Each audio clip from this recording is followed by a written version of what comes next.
I'm putting together this quick note for students with advice on doing the labs. First, use the guidance offered in the lab intro video.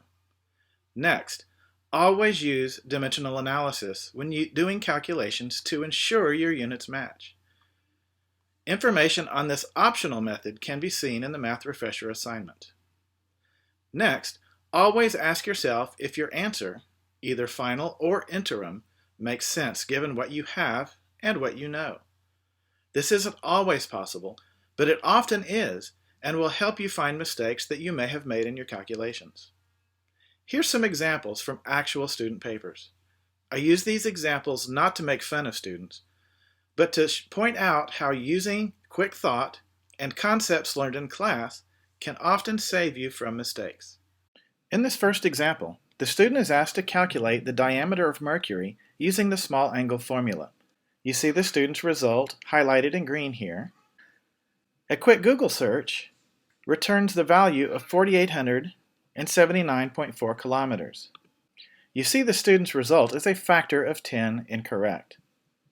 The student is then asked to calculate the orbital period of Mercury based upon the information just derived.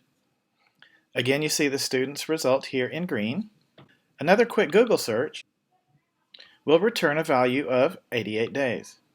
The student's result, 4.4 times 10 to the 11 years, is clearly incorrect. So in both of these cases, the student had the ability to double-check their answers and then to realize that there was a mistake somewhere in the math that warranted them going back and looking at their work. In our next example, the students are asked to calculate the temperature of the planets based solely upon their distance from the sun and the reflectivity of the planet. You see this student has calculated a temperature of 7,273 Kelvin for the planet Neptune. A quick Google search indicates that the temperature of Neptune is around 59 degrees Kelvin. This student's result is clearly not even within scope of what a simple Google search will return. Furthermore, you notice that there's a trend here. Uranus has a temperature of 49 K. It's a little bit closer to the Sun, meaning it should be a little bit warmer than Neptune. And then we see Pluto, which is more distant, and you would expect it to be cooler than Neptune. So Neptune should be between the temperatures of Uranus and Pluto.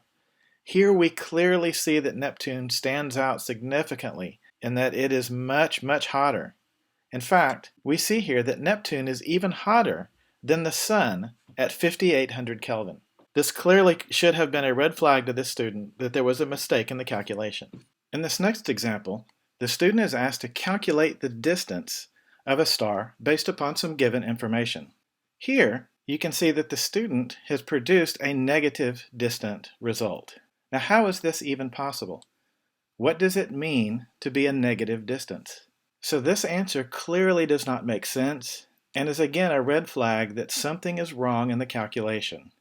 So the lesson to be learned with these is make sure that when you're doing calculations that you look at the results that you're given.